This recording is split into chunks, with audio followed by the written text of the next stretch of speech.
বলেন নামাজের শিক্ষাটা বাইরে আনতে পেরেছি আমরা? কথা বলছেন না কেন? আপনাদের নাক ডেমরা মসজিদে সবচেয়ে পয়সাওয়ালা ব্যক্তি যদি বলে আমার জন্য নামাজের জামাত 10 মিনিট পিছায়া দাও, আপনারা মানবেন? যারা বলেন মানবেন? নামাজ কি শেখাচ্ছে আমাদেরকে? এমন কি রাগ করবেন আপনারা, মাহফিলে বক্তাকে বসিয়ে রেখে বিভিন্ন রাজনৈতিক নেতা আসার অপেক্ষায় মানুষ শ্রোতাকে কষ্ট দেওয়া হয়, বক্তাকে কষ্ট দেওয়া হয়। নামাজের শিক্ষা নিতে পেরেছে?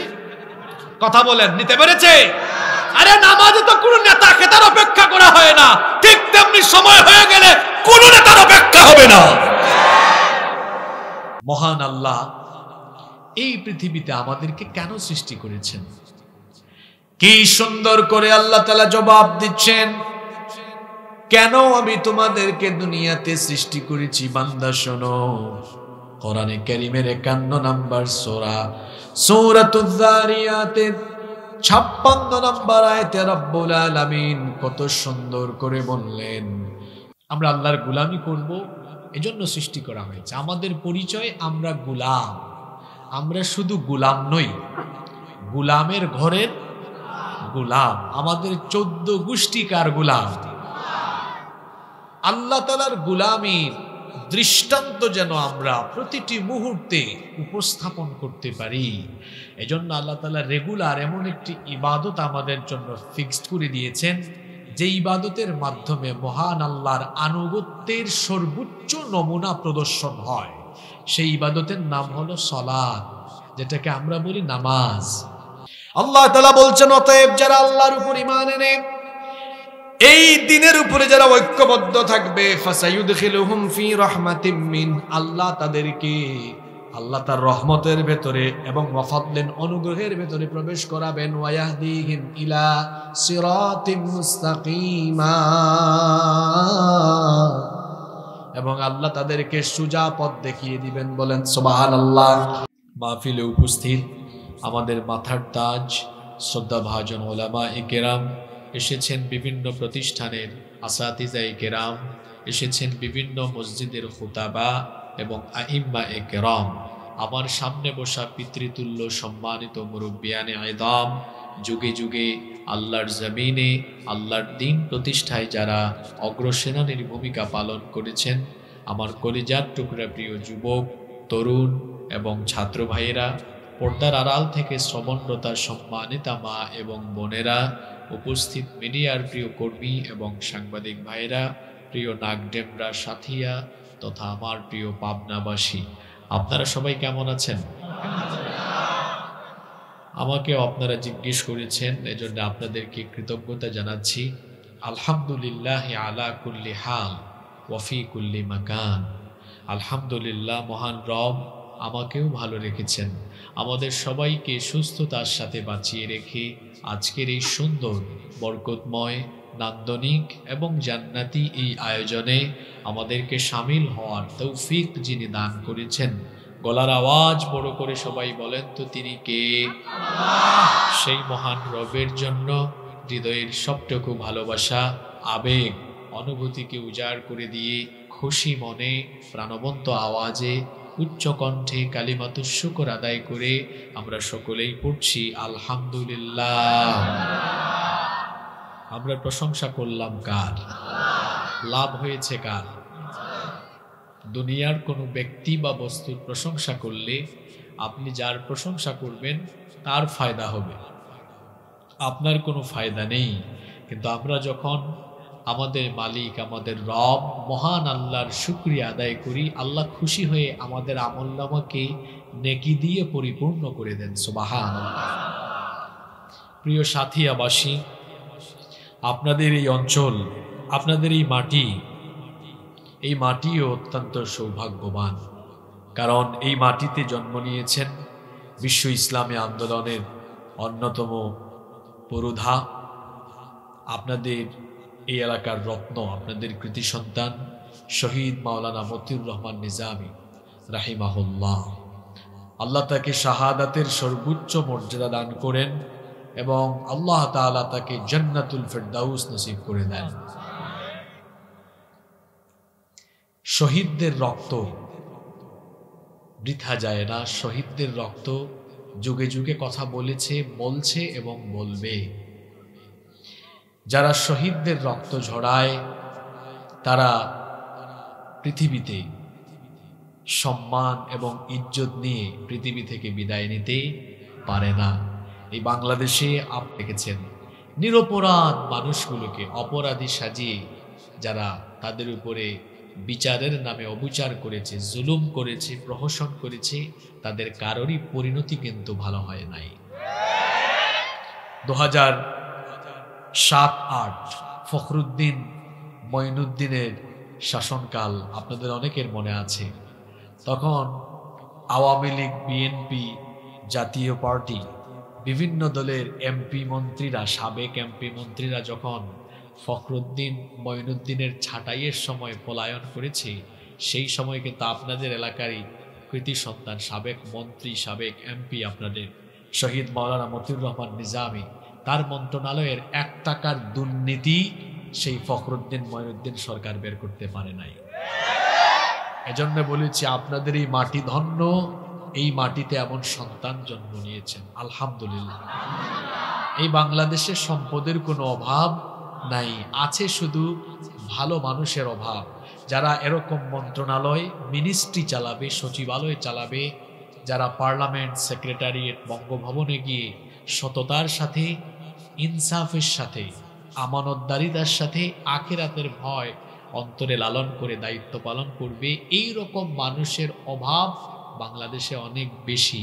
এজন্য আমরা দেখি আমাদের মাথার উপরে যারা আছে, এই জাতিকে যারা নেতৃত্ব দিবেন, জাতিকে যারা পরিচালনা করবেন, দেখা যায় তারা এই দেশের মানুষের ভাগ্য উন্নয়নের কথা বলে যান, কিন্তু দেশের মানুষের ভাগ্য উন্নয়নের কথা বলে যখন জায়গা মতো চলে যান, তখন মানুষের ভাগ্য বদলায় না। তাদের জুতা বদলায়, তাদের ড্রেস বদলায়, তাদের মোবাইল ফোন বদলায়, বাড়িঘরের কালার বদলায়, সম্পদ বদলায়, মোট কথা তাদের নিজেদের ভাগ্য বদলায়, কিন্তু দেশের ভাগ্য আর বদলায় না।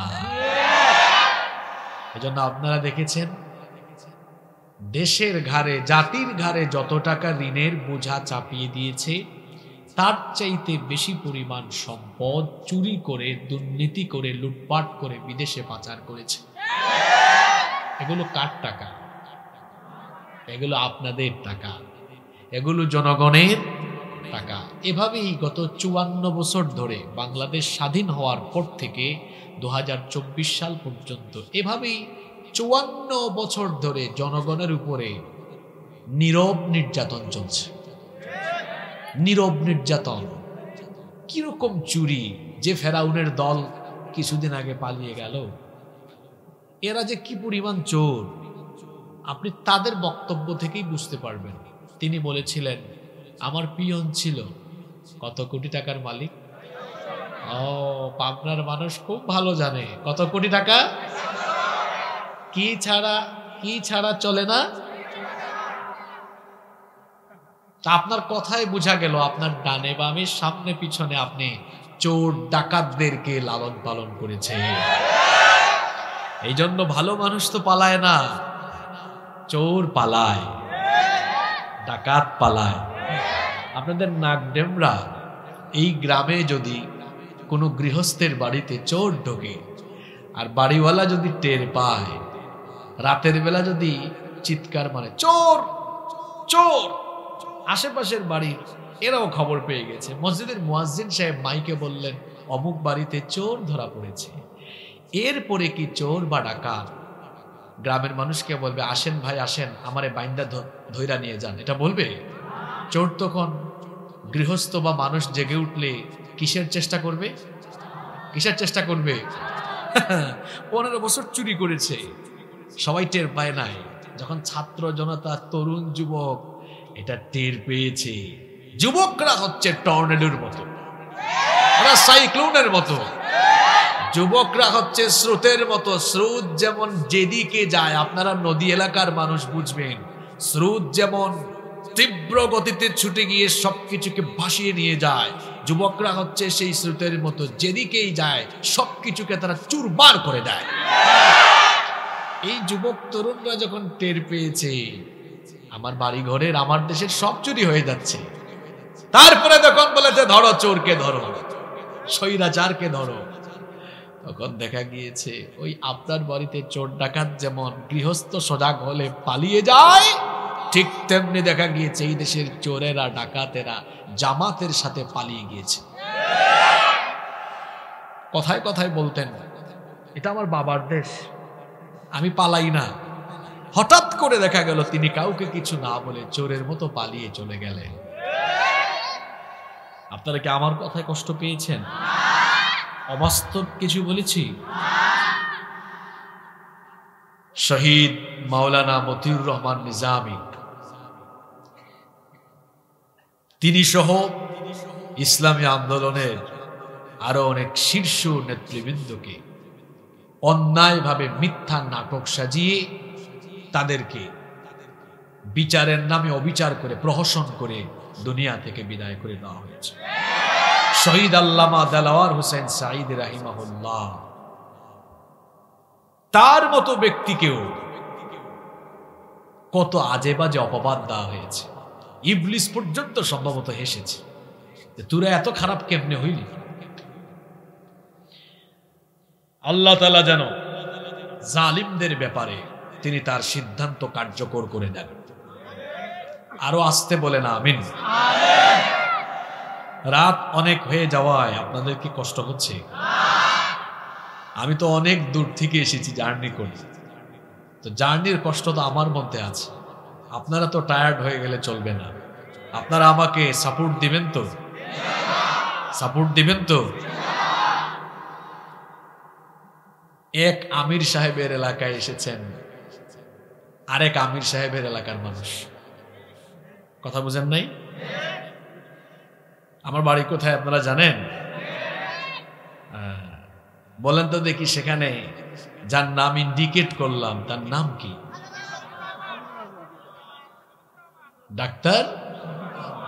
তো ঠিক আছে, আমিরে জামাতের এলাকার আমিরে জামাতের এলাকা, তো দুই গ্রুপের মধ্যে আওয়াজের একটা ব্যালেন্স থাকার দরকার আছে না নাই?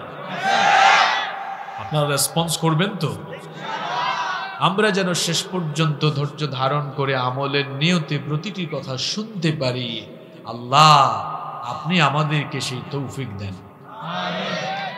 সম্মানিত উপস্থিতি, মহান আল্লাহ এই পৃথিবীতে আমাদেরকে কেন সৃষ্টি করেছেন?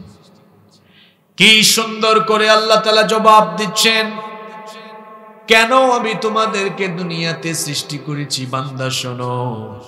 কোরআনে কারীমের 51 নম্বর সূরা সূরাতুয যারিয়াতের 56 নম্বর আয়াতে রব্বুল আলামিন কত সুন্দর করে বললেন, ওয়ামা খালাকাতুল জিন্না ওয়াল ইনসা ইল্লা লিয়া'বুদুন। I didn't create the mankind and jinkind except my worship. আল্লাহ বলছেন আমি জিন জাতি আর মানব জাতিকে আমার গোলামি ছাড়া অন্য কোনো কিছুর জন্য সৃষ্টি করি নাই। আমাদেরকে যার গোলামির জন্য সৃষ্টি করা হয়েছে, জোরে বলেন তো তিনি কে?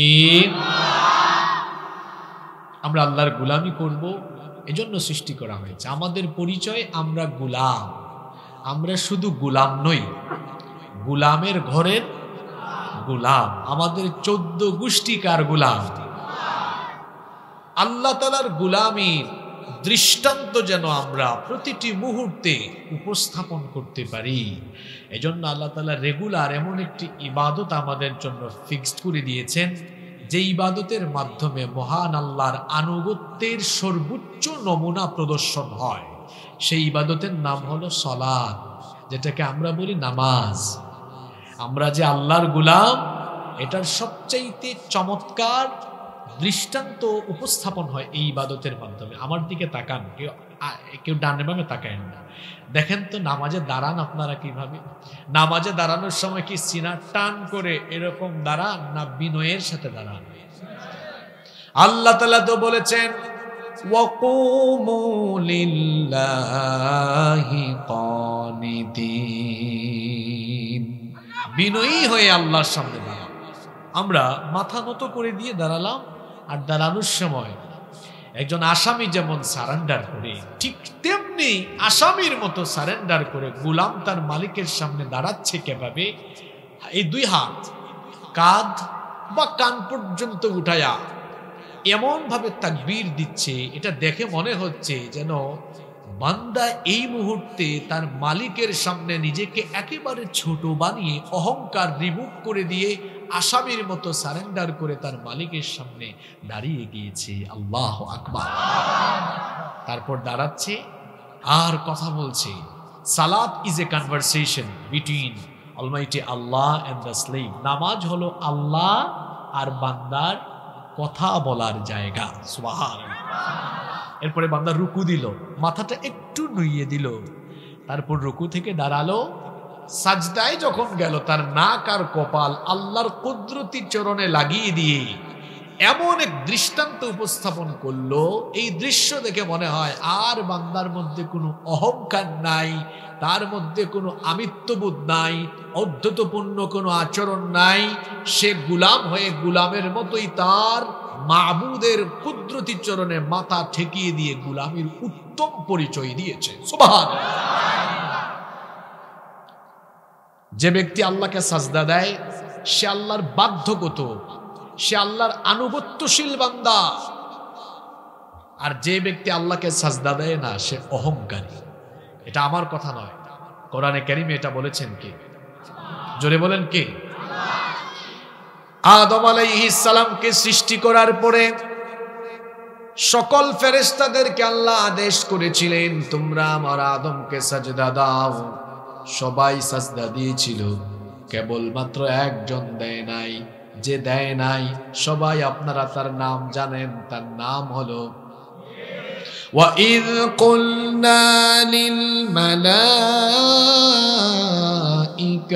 اسْجُدُوا لِآدَمَ فَسَجَدُوا إِلَّا إِبْلِيسَ أَبَى وَاسْتَكْبَرَ وَكَانَ مِنَ الْكَافِرِينَ।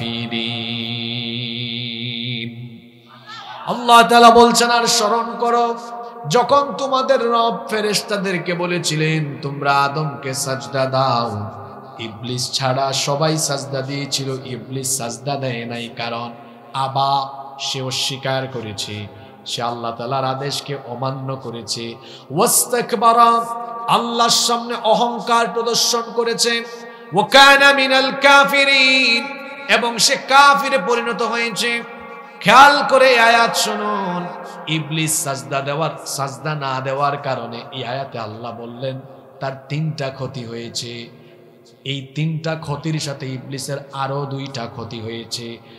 এক সাজদা না দেওয়ার কারণে ইবলিসের মোট ক্ষতি হয়েছে 3 আর 2 হলো 5। এক সাজদা না দিয়ে ইবলিস ক্ষতি করলো কয়টা? আরো জোরে বলেন কয়টা? 1 নাম্বার অবাধ্য, সে বাধ্যগত নয়, আল্লাহর হুকুম অমান্য করলো, অস্বীকার জানালো। 2 নাম্বার সে অহংকার করলো। 3 নাম্বারে সে কাফিরে পরিণত হয়ে গেল। আর 4 নাম্বার হলো সে মারদুদ হয়ে গেল, জান্নাত থেকে বিতাড়িত হয়ে গেল। আল্লাহ অন্য আয়াতে বলেছেন ফাইন্নাকা রাজিম, নিশ্চয়ই তুমি অভিশপ্ত, নিশ্চয়ই তুমি বিতাড়িত। আর তার 5 নাম্বার যে ক্ষতিটা হলো, সে হলো মালউন, সে হয়ে গেল অভিশপ্ত। খুব খেয়াল করে শুনেন আমার বাবারা, আমার ভাইয়েরা, একটা সাজদা না দিয়ে ইবলিসের ক্ষতি হলো মোট 5টা। 1 নাম্বার সে অবাধ্য, 2 নাম্বার সে অহংকারী, 3 নাম্বারে সে কাফির, 4 নাম্বারে মালউন অভিশপ্ত, 5 নাম্বারে সে হলো বিতাড়িত। ইবলিসের মতো দুনিয়াতে যারা আজান হলে পড়ে নামাজে গিয়ে আল্লাহকে সাজদা দেয় না, এরাও এই 5টা ক্ষতির সম্মুখীন হবে। যারা বেনামাজি, যারা নামাজে যায় না, এদের জন্য ক্ষতি কয়টা? আরো জোরে বলেন কয়টা? এদের এক নাম্বার পরিচয় হলো, বেনামাজির প্রথম পরিচয় হলো সে আল্লাহর বাধ্যগত গোলাম নয়, সে হলো আল্লাহর অবাধ্য বান্দা। বেনামাজির দুই নাম্বার পরিচয় হলো সে হলো অহংকারী বান্দা। আজান হলে সে যদি সাজদা না দেয়, সে তো আল্লাহর সাথে অহংকার অধ্যতপূর্ণ আচরণ করলো। বেনামাজির তিন নাম্বার পরিচয় হলো, আল্লাহ নবী বলেছেন, মান তারাকাস সালাতা মুতাআম্মিদান ফাকাদ কাফারা, যে ব্যক্তি ইচ্ছে করে নামাজ ছেড়ে দিল সে কার সাথে কুফরি করলো। আস্তে বলবেন না, জোরে বলেন, কার সাথে? বেনামাজির চার নাম্বার পরিচয় হলো, ইবলিস যেমন জান্নাত থেকে বিতাড়িত হয়েছে, ঠিক তেমনি ভাবে বেনামাজিদেরকেও জান্নাতের গন্ধ তাদের নাকের ডগায় লাগবে না। বেনামাজিদেরকেও বলা হবে, খুদুহু ফাগুল্লুহু সুম্মাল জাহিমা সাল্লুহু সুম্মা ফি সিলসিলাতিন যারউহা সাবউনা যিরাআন ফাসলুকুহু। কিয়ামতের দিন আল্লাহ ফেরেশতাদেরকে বলবেন, এই বেনামাজিকে ধর, পাকড়াও কর, ডান্ডা বেরি লাগা, 70 গজ লম্বা শিকল দিয়ে বেঁধে তারপরে তাকে জাহান্নামে নিক্ষেপ কর। নাউজুবিল্লাহ। তাহলে বোঝা গেল বেনামাজির 4 নাম্বার পরিণতি হলো, তার 4 নাম্বার পরিচয় হলো সে হলো জাহান্নামী। 5 নাম্বার পরিচয় হলো, যেই ব্যক্তি ইবলিসের অনুসরণে সাজদা দেয় না সেও হলো অভিশপ্ত, সেও হলো। এখন বলেন তো, ইবলিস একটা সাজদা না দিয়ে তার ক্ষতি হইল কয়টা? আর 5 ওয়াক্ত নামাজে আপনি কতগুলা সাজদা দেন না, আপনার ক্ষতি কি ইবলিসের মতো হবে না তার চাইতে পরিণতি আরো ভয়াবহ হবে? আরো জোরে বলেন, আরো জোরে বলেন। কি ডেঞ্জারাস কথা! মাহফিল কমিটিতে আয়োজক থাকে কিন্তু ফজরের নামাজ আদায় করে না, মাহফিলে আসে রাত 1টা পর্যন্ত আলোচনা শুনে যায় কিন্তু ফজরের নামাজটা আদায় করে না। আল্লাহর নবী বলেছেন, বাইনাল আবদি ওয়া বাইনাল কুফরি তারকুস সালাহ, আল্লাহর বান্দা আর কাফিরের মধ্যে পার্থক্য হলো নামাজ ছেড়ে দেওয়া। এই নামাজ একমাত্র ইবাদত যেটা আল্লাহ দুনিয়ায় এর বিধান দেন নাই, এটা আল্লাহ তাআলা উপরে তার নবীকে 7 আসমান পাড়ি দিয়ে সিদরাতুল মুনতাহা ভেদ করে আল্লাহ তার সান্নিধ্যে নিয়ে গিয়ে উম্মতের জন্য 50 ওয়াক্ত নামাজ গিফট করেছেন। কত ওয়াক্ত? ফিরে আসার সময় মুসা নবীর সাথে দেখা, মুসা নবী বললেন, আমার উম্মত 2 ওয়াক্ত নামাজ ঠিক মতো আদায় করতে পারে নাই, কিভাবে আপনার উম্মত 50 ওয়াক্ত আদায় করবে? তিনি বারবার ফিরে যাচ্ছিলেন। নবীজি বারবার ফিরে গিয়ে 50 থেকে কমাতে দেওয়া হলো 5 ওয়াক্ত। এরপরেও মুসা নবী বলছিলেন, আবারও ফিরে যান, কমায় আনেন, কারণ আমার উম্মত তো 2 ওয়াক্ত পড়তে পারে নাই। আল্লাহর নবী বললেন, আর যেতে পারবো না, লজ্জা লাগছে, এখন আমি ফিরে যাচ্ছি। কিন্তু মনে মনে চিন্তা ছিল, পেরেশানি ছিল, মুসা নবী তো আমার সিনিয়র নবী, তার উম্মত 2 রাকাত, তার উম্মত 2 ওয়াক্ত পড়তে পারলো না, কেমনে আমার উম্মত 5 ওয়াক্ত আদায় করবে? আল্লাহ তো 50 ওয়াক্ত দিয়েছিলেন, 50 হইলে তো উম্মত সওয়াব বেশি পাইতো। আল্লাহ জানায় দিলেন, নবী উম্মতকে নিয়ে এত পেরেশান হলেন কেন? 50 থেকে কমাতে যদিও আমি সংখ্যাটা 5 এনেছি, কিন্তু আপনার উম্মত 5 ওয়াক্ত যখন আদায় করবে, সওয়াব দেওয়ার বেলায় আমি এই 5 ওয়াক্তের সওয়াব আমি 50 ওয়াক্তের দিয়ে দিব।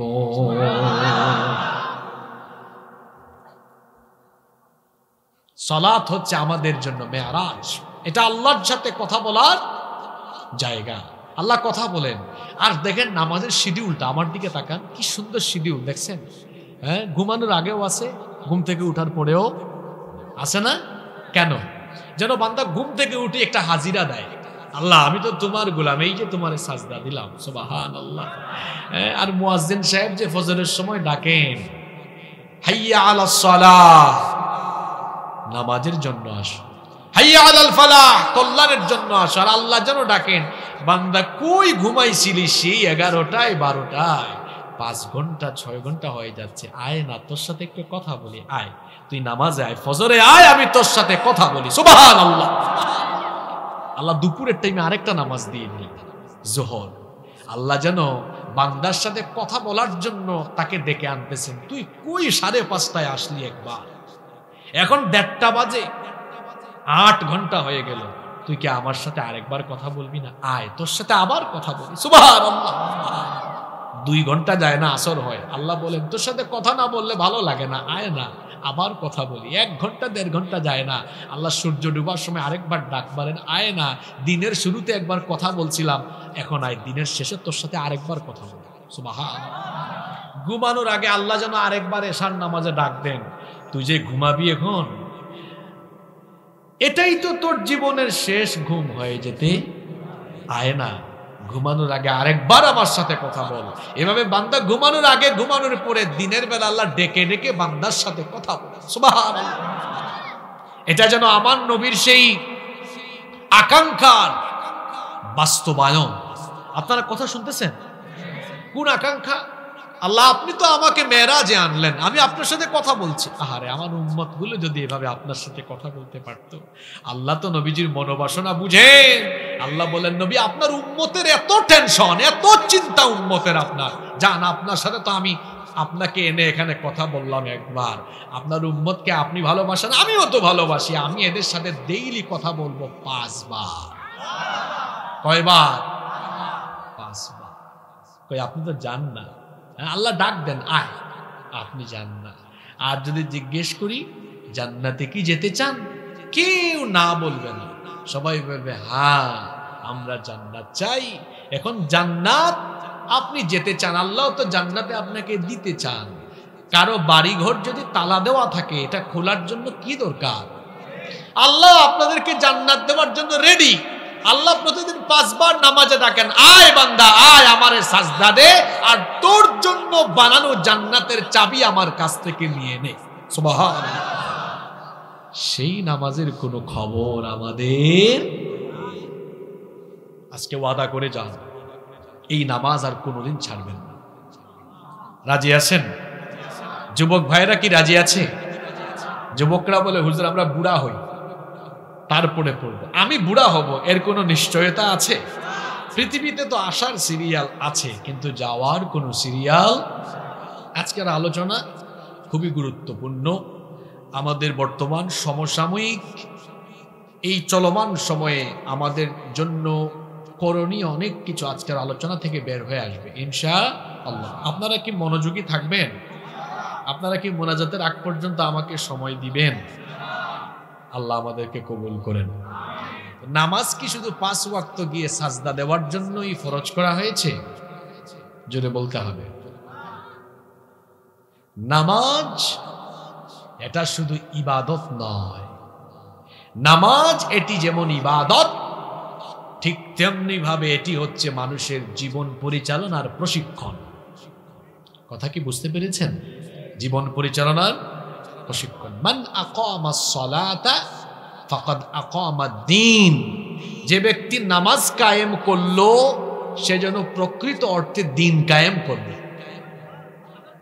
এই গুরুত্বপূর্ণ কথাটা, এটা বুঝতে পারলেই আপনার মাথায় এটা আসবে যে নামাজের ভেতরে দ্বীন কায়েম আছে।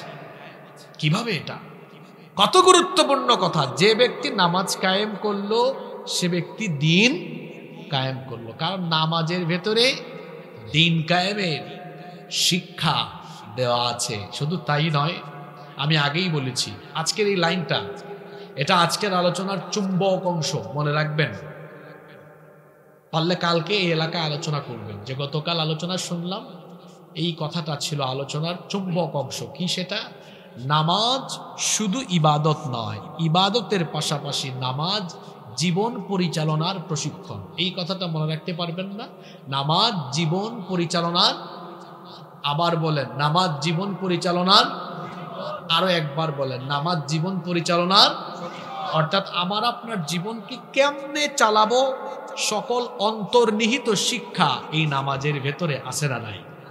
আমি সেখান থেকে আজকে নামাজের 15টা শিক্ষা আপনাদের সামনে তুলে ধরব ইনশাআল্লাহ। এই পয়েন্টগুলো পারলে নোট করবেন, যাদের মেমোরাইজিং ক্যাপাসিটি ভালো মেমোরিতে সেভ করে নিয়ে যাবেন। আল্লাহ আমাদেরকে এগুলো মনে রাখার উদ্দেশ্যে, আমলের উদ্দেশ্যে শোনার তৌফিক দান করেন। নাম্বার 1, 1 নাম্বার, সালাত teachers to make a clean life. নামাজ আমাদেরকে পরিচ্ছন্ন জীবনযাপন তৈরির জন্য উৎসাহিত করে, আমাদেরকে নামাজ পরিচ্ছন্ন জীবনযাপনের শিক্ষা দেয়। আপনারা বলেন তো, নামাজের মধ্যে কাপড় পাক, শরীর পাক, জায়গা পাক, এগুলোর দরকার আছে কিনা? এটা নামাজের অন্যতম রুকন, নামাজের অন্যতম রুকন। যে জায়গায় দাঁড়াবেন জায়গাটা পাক হবে, শরীরটা পাক হবে, কাপড় পাক হবে, পবিত্র অবস্থায় আসতে হয়। পেশাব করে পানি নেয় নাই অথবা নাপাক হয়েছে, নাপাক অবস্থায় কি কেউ নামাজে আসে? আল্লাহ এখান থেকে শিক্ষা দিলেন, বান্দারে তুমি নামাজে আসার টাইমে যেমন পবিত্র থাকো, তোমার জীবনটাকেও তুমি পবিত্র বানাও। আমার একটা হাদিস মনে পড়লো, এত সুন্দর হাদিস। নবীজি বলেছেন, মুমিনের জীবন হবে মৌমাছির মতো। কিসের মতো? মধুর নামে কোরআনে একটা সূরা আছে, সূরাতু আন-নাহল, সূরাতু আন-নাহল। মধু আমরা অনেকেই জানি মৌচাক থেকে মধু পাওয়া যায়। মধু মৌমাছির পেট থেকে বের হয়, ইয়াখরুজু মিন বুতুনিহা। মৌমাছির পেটের ভেতর থেকে কি আসে? মধু বের হয়। আর মৌমাছি যখন তার বাহিনী নিয়ে ফুল ফল আহরণে যায়, মৌমাছির একটা বৈশিষ্ট্য হলো সে কখনো নষ্ট খারাপ কোনো ফুল ফল আহরণ করে। মুমিনের জীবন মৌমাছির মতো হবে, তার মানে হলো মুমিন পবিত্র খাবে, ভালো খাবে। অপরিচ্ছন্নতার দিকে, নাপাকির দিকে মুমিন কখনো যাবে। আমরা কেমন হালালও খুঁজি না, হারামও খুঁজি না, মিক্সিং ঢুকাইয়া তারপরে আমাদের গোডাউনের ভেতরে ঢুকাই। আছে না নাই? পরিচ্ছন্ন জীবন যাপন করবে মুমিন, অর্থাৎ নামাজে সে যেভাবে পরিচ্ছন্ন হয়ে আসে, নামাজের বাইরেও পবিত্র থাকবে, পরিচ্ছন্ন থাকবে। তার এই 3.5 হাত শরীর পরিচ্ছন্ন রাখবে। আমাদের মধ্যে অনেকেই আছে অপরিচ্ছন্ন জীবন যাপন করে, দাঁতে ময়লা, শরীরে ময়লা, কাপড়ে ময়লা, এরকম থাকে। আমাদের প্রিয় নবী মুহাম্মাদুর রাসূলুল্লাহ, আমরা বলি সাল্লাল্লাহু আলাইহি ওয়াসাল্লাম, তিনি কতটা পরিচ্ছন্ন জীবন যাপন করতেন। নবীজির সাহাবী সাইয়্যিদিনা আনাস রাদিয়াল্লাহু আনহু বলেছেন, মা শামামতু আনবারান কাত্তু ওয়ালা মিসকান ওয়ালা শাইআন আতয়াবু মির রিহি রাসূলিল্লাহ। আমরা বলি সাল্লাল্লাহু আলাইহি ওয়াসাল্লাম, তিনি বলেছেন, আল্লাহর রাসূল যখন আমাদের কাজ দিয়ে যেতেন, আল্লাহর নবীর দেহ মোবারক থেকে এমন সুগন্ধি আমরা পেতাম, মনে হতো যেন সেই সুগন্ধি মেশকে আম্বরের সুগন্ধির চাইতেও আরো উত্তম। এখন বলেন তো, মানুষের শরীর থেকে সুগন্ধি আসে পরিষ্কার থাকলে না অপরিষ্কার থাকলে? আমার নবী পরিষ্কার পরিচ্ছন্ন জীবন যাপন করতেন, খুব গুছালো পরিপাটি ছিল তার জীবন। পরিষ্কার পরিচ্ছন্ন কাপড় চোপড় পরিধান করতেন, এতটা স্মার্ট তিনি ছিলেন। একবার দুইবার নয়, প্রত্যেক দিন আমার নবী মেসওয়াক করতেন 7 বার। সুবহানাল্লাহ। আপনাদের আধুনিক যুগের এই বিজ্ঞান মনস্ক মানুষ, আগে ঘুমানোর পরে কিন্তু আমার নবী কত স্মার্ট। মা আয়েশা রাদিয়াল্লাহু আনহা থেকে হাদিস এসেছে, নবীজি ঘুমানোর আগেও মেসওয়াক ব্যবহার করতেন, ঘুম থেকে উঠেও মেসওয়াক ব্যবহার করতেন। হইল 2 বার। বলবেন হুজুর আপনারা বললেন 7 বার, এই 2 এর সাথে 5 ওয়াক্ত নামাজের আগে আছে আরো 5 বার। 5 আর 2 কত হইল? পৃথিবীর মানুষদেরকে দাঁত ব্রাশ করা শিখিয়েছেন আল্লাহর নবীগণ, কারণ আসসিওয়াকু মিন সুনানিল মুরসালিন। মেসওয়াক করা ছিল সকল নবীদের সুন্নাহ। সুবহানাল্লাহ। আমার দেশে অনেক মুসলমান আছে এমন যে নামাজ তাকে পরিচ্ছন্নতার ট্রেনিং দেয়, তার মুখের মধ্যে অপরিচ্ছন্নতা। নামাজে গিয়ে যখন কেরাত পড়ে কিংবা সাজদায় গিয়ে যখন বলে সুবহান রাব্বিয়াল আলা, মুখের থেকে তখন বিড়ির দুর্গন্ধ বের হয়, সিগারেটের দুর্গন্ধ বের হয়। এরকম মানুষ আছে না নাই? পকেটের মধ্যে মিসওয়াক রেখে দিবেন। মিসওয়াক হচ্ছে সকল নবীদের একটা গুরুত্বপূর্ণ আমল। মিসওয়াকটা সাথে রাখবেন, যখনই সময় পাবেন মিসওয়াক লাগাবেন। নামাজের আগেও একটু মিসওয়াক করে নেবেন, কারণ মিসওয়াক পছন্দ করতেন আল্লাহর সকল নবীরা। এমনকি আল্লাহর নবী যখন দুনিয়া থেকে বিদায় হয়ে যান, মিসওয়াক করে করে করে করে তিনি দুনিয়া থেকে চলে গিয়েছেন। সুবহানাল্লাহ। এই যে দেখেন আমার পকেটেও মিসওয়াক আছে, এরকম মিসওয়াক রাখবেন, রাখবেন তো? পরিচ্ছন্ন জীবনযাপন করবেন, নিজের 3.5 হাত বডিকে পরিচ্ছন্ন রাখবেন, বাড়ির আঙিনাকে পরিচ্ছন্ন রাখবেন, রাস্তাঘাটকে পরিচ্ছন্ন রাখবেন।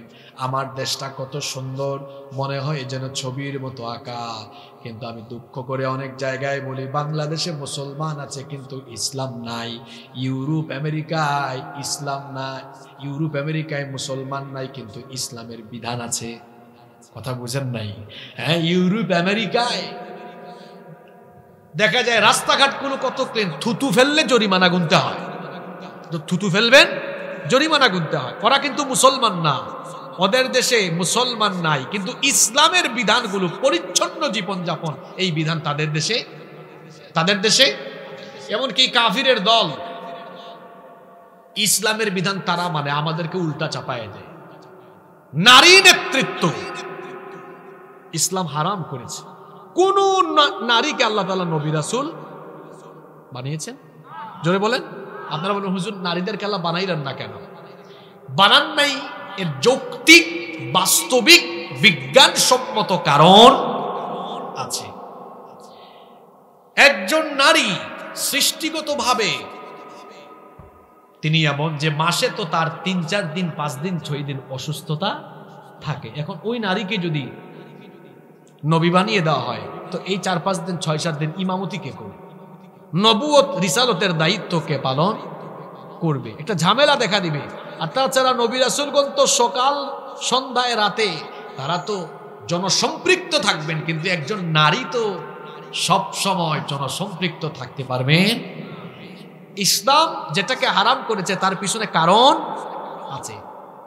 ওরা পশ্চিমা দুনিয়া গোটা পৃথিবীকে সবক দেয় নারীর ক্ষমতায়নের দরকার। তাদের দেশে কোন নারী ইলেকশনে দাঁড়ালে আমেরিকার ইতিহাস বলে কখনোই তারা কোন নারীকে তাদের নেতা বানায়।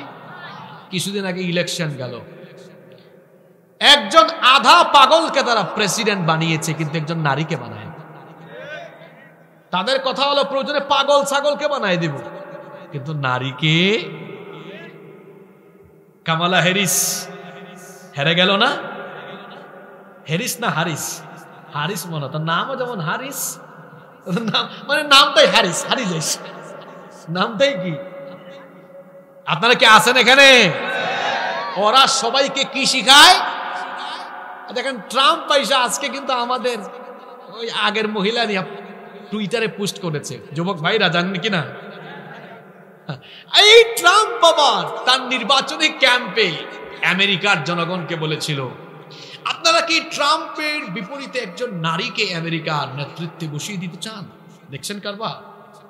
ইউটিউবে এখনো তার বক্তব্যগুলো আছে। কিন্তু ওরা গোটা পৃথিবীকে নারী ক্ষমতায়নের সবক দেয়, কিন্তু তাদের দেশে নারীদের প্রতি তারা বৈষম্য করে, জুলুম করে। এটাই হচ্ছে পশ্চিমা দুনিয়ার চরিত্র।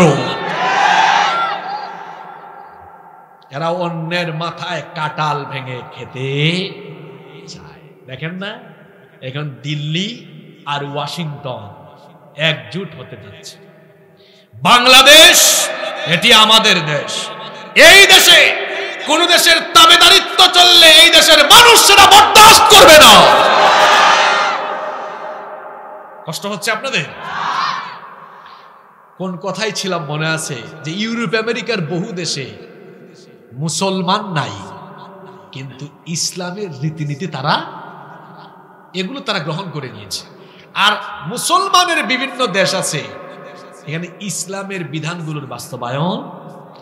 এত সুন্দর দেশ আমাদের, ডানে বামে সামনে পিছনে সবুজ শ্যামল। যদি এটাকে ক্লিন করে পরিচ্ছন্ন করে রাখা যায়, এটা দেখার মতো একটা দেশ হবে।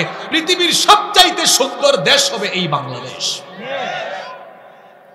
তাহলে নামাজ থেকে 1 নম্বর শিক্ষা পাওয়া গেল, নামাজ আমাদেরকে পরিষ্কার পরিচ্ছন্ন থাকার শিক্ষা দেয়। আপনারা কি শেষ পর্যন্ত আমাকে সহযোগিতা করবেন? নাম্বার 2, 2 নম্বর, সালাত teach us to stay united. নামাজ আমাদেরকে ঐক্যবদ্ধ থাকার শিক্ষা দেয়। মুসলমান ঐক্যবদ্ধ থাকবে, দলাদলি করবে। নামাজ কিভাবে ঐক্যবদ্ধ থাকার শিক্ষা দেয়? আচ্ছা, নামাজ কি একাকী ফরজ না জামাতে নামাজ ফরজ? জোরে বলতে হবে। وَأَقِيمُوا الصَّلَاةَ وَآتُوا الزَّكَاةَ وَارْكَعُوا مَعَ الرَّاكِعِينَ। কোরআনে কারীমের 2 নম্বর সূরা সূরাতুল বাকারা এর 43 নম্বর আয়াতে আল্লাহ তাআলা বলছেন, আর তোমরা সালাত কায়েম করো এবং যাকাত দাও এবং রুকুকারীদের সাথে এসে রুকু করো, অর্থাৎ জামাতের সাথে নামাজ আদায় করো। একাকী নামাজ আদায়ের চাইতে জামাতে নামাজ আদায়ের সওয়াব কত গুণ বেশি? 27 গুণ বেশি। অর্থাৎ একা একা কোনো নামাজ 27 বার আদায় করলে যে সওয়াব হবে, জামাতে নামাজ আদায় করলে 27 গুণ সওয়াব হয়ে যাবে। সুবহানাল্লাহ। তাহলে নামাজে তো আমরা এসে পাশের বাড়ির আব্দুল সালাম ভাই, আমার পাশের বাড়ির আব্দুল করিম ভাই, দেখবেন জুমার দিনে দেখা যায় এই নাকডেমরা গ্রামের সবাই এসে ঐক্যবদ্ধ হয়ে সব দলাদলি বাদ দিয়ে, বিএনপি হোক, জাতীয় পার্টি হোক, জামাত হোক, হেফাজত হোক, কৌমি হোক, আলিয়া হোক, সবাই এসে এক কাতারে দাঁড়ায়, নামাজে ঐক্যবদ্ধ থাকে। নামাজে কিন্তু সবাই একই কাতারে থাকে, কিন্তু দুঃখের ব্যাপার হলো নামাজের বাহিরে গিয়ে এক গ্রুপ আর এক গ্রুপকে ঠেলাঠেলি করে। বুঝতেছেন কথা? তাহলে বলেন তো, এই লোকটা কি নামাজ বুঝছে নাকি? জোরে বলেন। নামাজ থেকে ঐক্যের শিক্ষা সে নিতে পারে নাই, অথচ ঐক্যবদ্ধ থাকা এটা আল্লাহর হুকুম। আল্লাহ তাআলা বলেছেন, ওয়াতাসিমু বিহাবলিল্লাহি জামিআ, তোমরা ঐক্যবদ্ধ হয়ে আল্লাহর দ্বীনের রজ্জুকে মজবুত ভাবে আঁকড়ে ধরো। ওয়ালা তাফাররাকু, বিচ্ছিন্ন হয়ে যাও না। ঐক্যবদ্ধ থাকার মধ্যে রহমত আছে, আর যারা ঐক্যবদ্ধ থাকবে তাদেরকে আরো শক্তিশালী বানিয়ে যিনি সোজা পথ দেখিয়ে দিবেন। গলার আওয়াজ বড় করে সবাই বলেন, তিনি কে? কোরআনে কারীমের 4 নম্বর সূরা সূরাতুন নিসা এর 175 নম্বর আয়াতে আল্লাহ তাআলা বলছেন, ফাআম্মাল্লাযীনা আমানু বিল্লাহি ওয়াতাসামু বিহি ফাসায়ুদখিলুহুম ফি রাহমাতিন মিনহু ওয়া ফাদলিন ওয়া ইয়াহদিহিম ইলাইহি সিরাতাম মুস্তাকিমা। আল্লাহ তাআলা বলছেন, অতএব যারা আল্লাহর উপর ঈমান আনে, এই দিনের উপরে যারা ঐক্যবদ্ধ থাকবে, ফাসায়ুদখিলুহুম ফি রাহমাতিম মিন, আল্লাহ তাদেরকে আল্লাহ তার রহমতের ভেতরে এবং ওয়াফাদলিন অনুগ্রহের ভেতরে প্রবেশ করাবেন। ওয়া ইয়াহদিহিম ইলা সিরাতিম মুস্তাকিমা, এবং আল্লাহ তাদেরকে সোজা পথ দেখিয়ে দিবেন। বলেন সুবহানাল্লাহ। তাহলে বোঝা গেল, ঐক্যবদ্ধ না থাকলে পরে আল্লাহর রহমত পাওয়া যাবে না, আল্লাহর সাহায্যও আসবে না। আজকে বাংলাদেশের দিকে তাকান, আমরা আলেম উলামা এবং ইসলামপন্থীরা নিজেদের মধ্যে দূরত্ব রাখার কারণে আমাদের মাথার উপরে ইসলাম বিরোধীরা কাঁঠাল ভেঙে খায়। বিপ্লবে জীবন দিল কারা, আর ক্ষমতা এখন ভোগ করে কারা? কথা বুঝতেছেন না আপনি?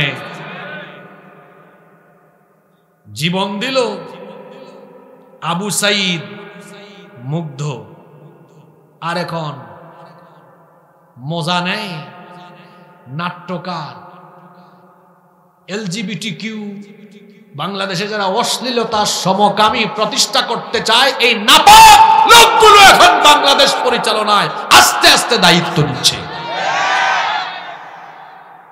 কেন? 5ই আগস্টের পরে সঠিক সিদ্ধান্ত নিতে ইসলামপন্থীরা দেরি করেছে। এই 72 ঘন্টার ভুলের খেসারত আগামী 72 বছর দেওয়া লাগতে পারে। এত সহজ নয়, এত সহজ নয়। চিন্তা করেছেন, ডোনাল্ড ট্রাম্প ইলেকশন করেছে কোথায়? আমেরিকায়। তার ছবি নিয়ে 10 তারিখে 10ই নভেম্বর, কি পরিকল্পিত কাজ! আমার সরকার ঘুমায় আছে। কিভাবে ঘুমায় আছে শুনেন, ক্ষমতায় কিন্তু আগের গ্রুপই আছে এখানে, আপনারা বুঝতেছেন না। সকল চেয়ারে আগের লোকজনই আছে না। ওরা কি করলো? আপনারা ঘুমায় আছেন, ওরা কি করলো শুনেন। 10 তারিখে কয়েকজনকে গ্রেফতার করা হলো। তারপরে কি জাতের পুলিশ আর কি জাতের সাংবাদিক, চিন্তা করেন তো। ছবি তোলার সময় তো এদেরকে বলা যাইতে পারতো যে তোরা তো নাশকতা সৃষ্টির উদ্দেশ্যে আমেরিকার প্রেসিডেন্টের ছবি বাংলাদেশে এরকম তোরা রাখছিস কেন? আর কল রেকর্ডে তো আগেই ফাঁস করা সব বলা আছে না? তো ছবি তোলার সময় তো এই ছবিটা বাদ দিয়ে ছবি তোলা যেত। সরকারও ঘুমে, বাকিরাও ঘুমে। আজকে দেখা গেল ওয়াশিংটন থেকে পোস্ট হয়েছে, টুইটারে পোস্ট হয় নাই। অসচেতনতা,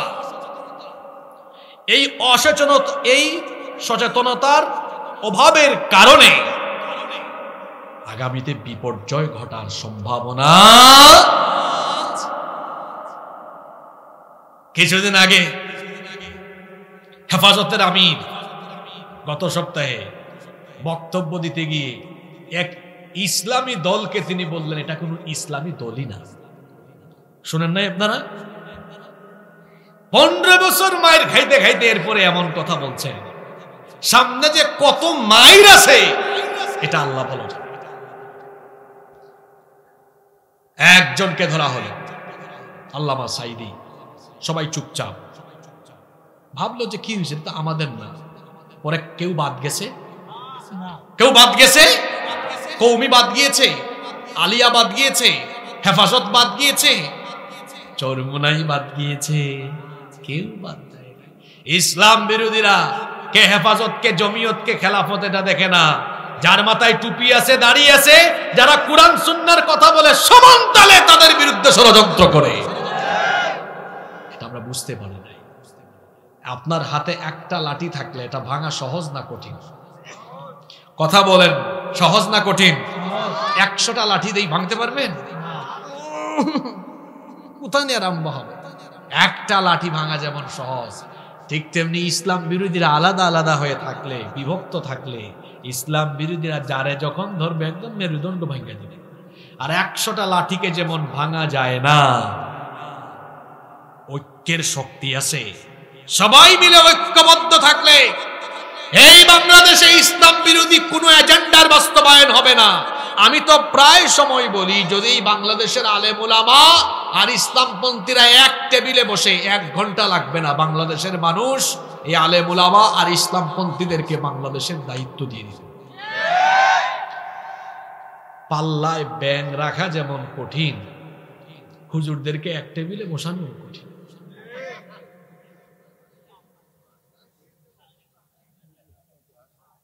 আপনাদেরকে হাসানোর জন্য বলি নাই, এটা বাস্তবতা। আল্লাহ আমাদের আলেমদেরকে বুঝার তৌফিক দান করে দেন। কষ্ট হচ্ছে আপনাদের, তাই না? আচ্ছা, আমি একেবারে ফিক্সড করে বলি, আপনারা কি আমাকে 25 থেকে 27 মিনিট সময় দিতে পারবেন? পারবেন তো? তাহলে আমি বাকি কথাগুলো বলবো ইনশাআল্লাহ। 1 নম্বরে বলেছি, নামাজ আমাদেরকে পরিচ্ছন্ন জীবনযাপনের শিক্ষা দেয়। 2, নামাজ আমাদেরকে ঐক্যবদ্ধ হতে শেখায়। আমরা ঐক্যবদ্ধ হয়ে যেতে পারলে গোটা পৃথিবী মুসলমানদের পায়ের তলায় পড়ে থাকবে। নাম্বার 3 নাম্বার, নামাজ আমাদেরকে সাম্য, মৈত্রী এবং ভ্রাতৃত্বে পরিপূর্ণ একটি সমাজ প্রতিষ্ঠার সুন্দর শিক্ষা দেয়। যে সমাজে কোনো ভেদাভেদ থাকবে না, উঁচু নিচু, আপার ক্লাস লোয়ার ক্লাসের কোনো ভেদাভেদ থাকবে না। সব মানুষ সমান হয়ে মিলেমিশে বাস করবে, কারণ সবার শরীরে এক কালারের রক্ত আছে না নাই?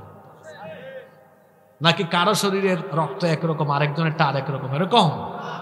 আচ্ছা, নামাজে যখন আপনারা দাঁড়ান, আমার রিক্সাওয়ালা ভ্যানওয়ালা ভাইয়ের পাশে যদি গ্রামের এই নাকডেমরা গ্রামের একজন পয়সাওয়ালা ভাই দাঁড়িয়ে যায়, তো পয়সাওয়ালা ভাই কি বলে, এই বেটা ভ্যান চালা, যা পিছের কাতারে যা। আমি এলাকার একজন প্রভাবশালী ব্যক্তি, বলতে পারবে? বললে ভ্যানওয়ালা ভাই বলবে, তোর এই আধিপত্য গিয়ে মসজিদের বাইরে দেখা, এখানে তুইও গুলাম আমিও গুলাম। নামাজে আসলে কোনো ভেদাভেদ থাকে, এখানে গুলাম আর মালিক দাঁড়ালে মালিক আর গুলাম দুইজনেই তখন আল্লাহর গুলামে পরিণত হয়ে যায়। সুবহানাল্লাহ। নামাজের এই শিক্ষাটা আপনারা আমাকে বলেন, নামাজের বাহিরে আছে? আমাদের সমাজে আছে এই শিক্ষাটা? আছে? নাই। ভেদাভেদ, বৈষম্যে ভরা। এই যে বৈষম্য বিরোধী ছাত্র আন্দোলন, তারা বৈষম্য নিয়ে কি করলো? আন্দোলন করলো। আসলেই বাংলাদেশে বৈষম্য আছে, আছে না? এই বৈষম্যহীন সমাজ আর রাষ্ট্র প্রতিষ্ঠার একটা গুরুত্বপূর্ণ শিক্ষা আছে নামাজের ভেতরে। মানুষ হিসাবে সবাই সমান, মানুষ হিসাবে সবাই সমান, কিন্তু মর্যাদার দিক থেকে আল্লাহর কাছে সেই মানুষই মর্যাদার অধিকারী যে ব্যক্তি আল্লাহকে যত বেশি ভয় করে। এজন্য রব্বুল আলামিন কোরআনে কারীমের 49 নম্বর সূরা সূরাতুল হুজুরাতের 13 নম্বর আয়াতের মধ্যে বলেছেন, ইয়া আইয়ুহান নাসু ইন্না খালাকনাকুম মিন যাকারিন ওয়া উনসা ওয়া জাআলনাকুম শুউবান ওয়া ক্বাবাইলা লিতাআরাফু ইন্না আকরামাকুম ইনদাল্লাহি আতকাকুম ইন্নাল্লাহা আলিমুন খাবীর। আল্লাহ তাআলা বলছেন, হে মানব জাতি, নিশ্চয়ই আমি তোমাদেরকে একজন পুরুষ আর একজন নারী থেকে সৃষ্টি করেছি। তারপরে এই এক পুরুষ আর এক নারীর সংসারকে বিস্তৃত করে দিয়ে গোটা পৃথিবীতে আমি তোমাদেরকে বহু জাতি গোত্রে বিভক্ত করে দিয়েছি, লিতাআরাফু, যাতে তোমরা পরস্পর পরিচিত হতে পারো।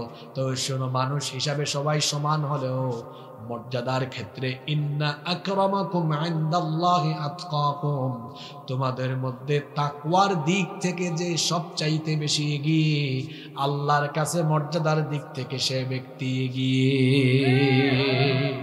তাহলে তাকওয়ার ভিত্তিতে মানুষের মর্যাদার মানদণ্ড নির্ণীত হয় কার কাছে? তাহলে মানুষ হিসাবে আমাদের মধ্যে এই যে আমি এই মুহূর্তে হয়তো কথা বলছি হিসাবে আপনারা আমাকে দেখতে পারেন, শুনতে পারেন, এই জন্য একটু উঁচা করে এখানে বসানো হয়েছে। কিন্তু আপনি যা, আমিও, এই ওয়াজ শেষ হয়ে গেলে আপনার আমার মধ্যে কোনো ভেদাভেদ এখানে এই সামান্য কিছু সময়ের জন্য বসানো হয়েছে। কেন? কারণ এখানে যদি মাঝখানে বসা যায় সবাই দেখবে, একটু উঁচা করে দিলে সবাই দেখবে, শুনবে, কনসেন্ট্রেশন ভালো হবে। কিন্তু এটা একটু সরাই দেন, আসেন আমরা সবাই একসাথে বসি। আমার আর আপনার দুজনের মধ্যে কোনো তফাৎ, প্রজা আর রাজার মধ্যে কোনো তফাৎ নাই। আমাদের সমাজে এটা আছে। আরে বাপরে বাপ, ভিভিআইপি বের হলে কি অবস্থা। তার মানে নামাজের এই শিক্ষাটা আমরা আমাদের সমাজে প্রয়োগ করতে পারি। কথা শুনতেছেন তো সবগুলা? নাম্বার 4, 4 নাম্বার, নামাজ আমাদেরকে টাইম ম্যানেজমেন্ট শিখায়। টাইম ম্যানেজমেন্ট, সময়কে কাজে লাগাতে হয়। আরবিতে একটা প্রবাদ আছে, আল ওয়াক্তু কাসসাইফ, সময় হলো ধারালো তরবারির মতো, ইল্লাম তাকতাহু ফাইন্নাহু কাতাআক, সময়কে আপনি ক্ষতবিক্ষত করতে পারবেন না, কিন্তু সময়ের অপব্যবহারের ফলে আপনার জীবন ক্ষতবিক্ষত, ধ্বংস হয়ে যাবে।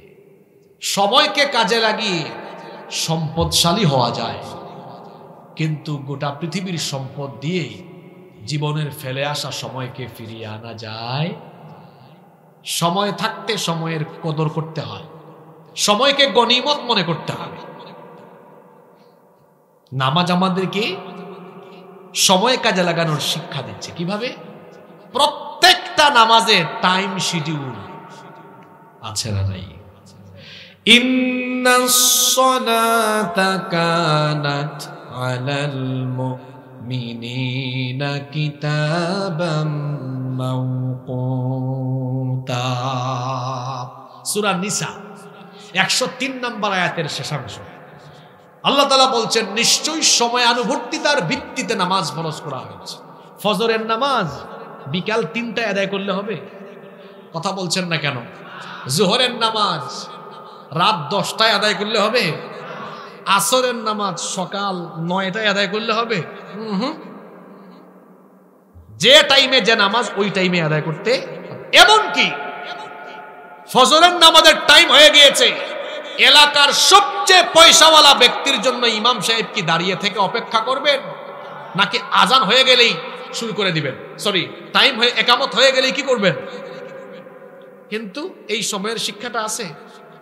বিমান রানওয়েতে নির্দিষ্ট সময়, ফ্লাইটে টেক অফের সময় চলে যাচ্ছে, এরকম বহুবার হয়েছে। আমি নিজেও এরকম বহুবার সাক্ষী হয়েছি। জিজ্ঞেস করলাম কেবিন ক্রুকে যে ফ্লাইটের টাইম শিডিউল তো 10 মিনিট ওভার, দাঁড়িয়ে আছেন কেন? স্যার, আমাদের ভিভিআইপি একজন প্যাসেঞ্জার আছে। বলেন, নামাজের শিক্ষাটা বাইরে আনতে পেরেছি আমরা? কথা বলছেন না কেন?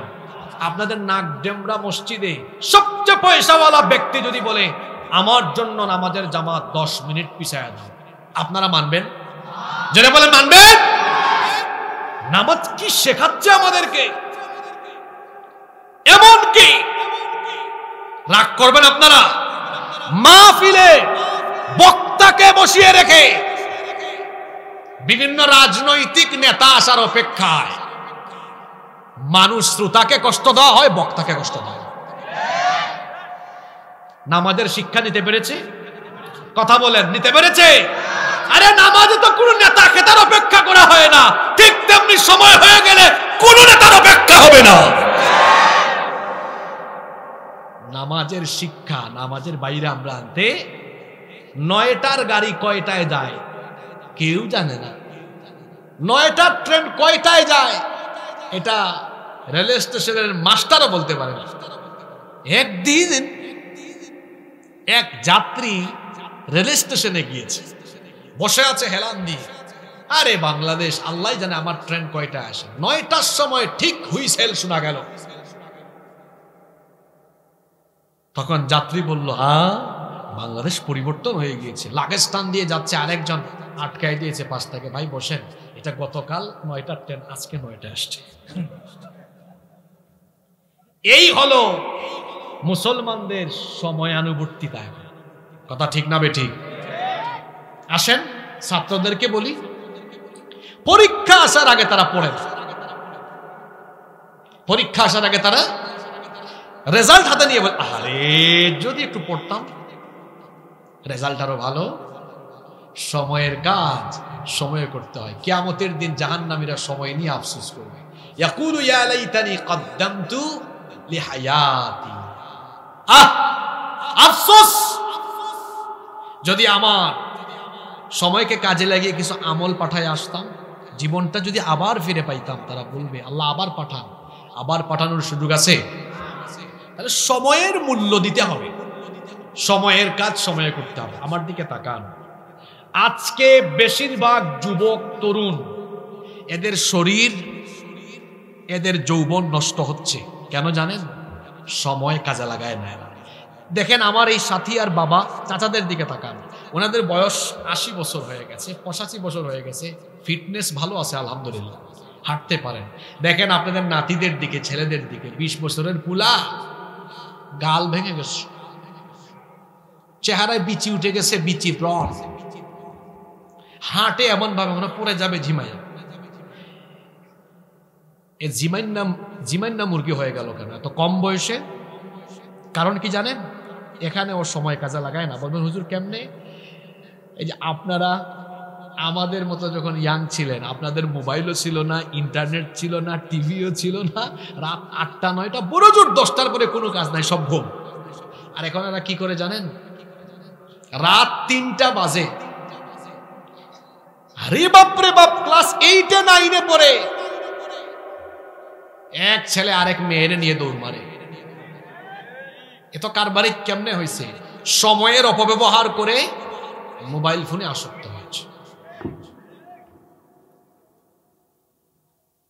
এদের খাদ্যাভ্যাস, এদের ঘুমের অভ্যাস ঠিক নাই। বর্তমানে যুবকদের ঘুমের অভ্যাস ঠিক নাই, এদের চেহারা নষ্ট, যৌবনের লাবণ্য তাদের ভেতরে নেই। আর যাদের ঘুমের অভ্যাস ঠিক নেই, তাদের খাদ্যাভ্যাসও ঠিক নেই। অত ঘুমায় রাত 4টায়, ও উঠে দুপুর 11টা 12টায়, ও ঠিকভাবে নাস্তা করে না, পেটের ভেতর গ্যাস জমে, ওর পায়খানাও ক্লিয়ার না, ও গ্যাস ছড়ায়। কোন গ্যাস বুঝছেন তো?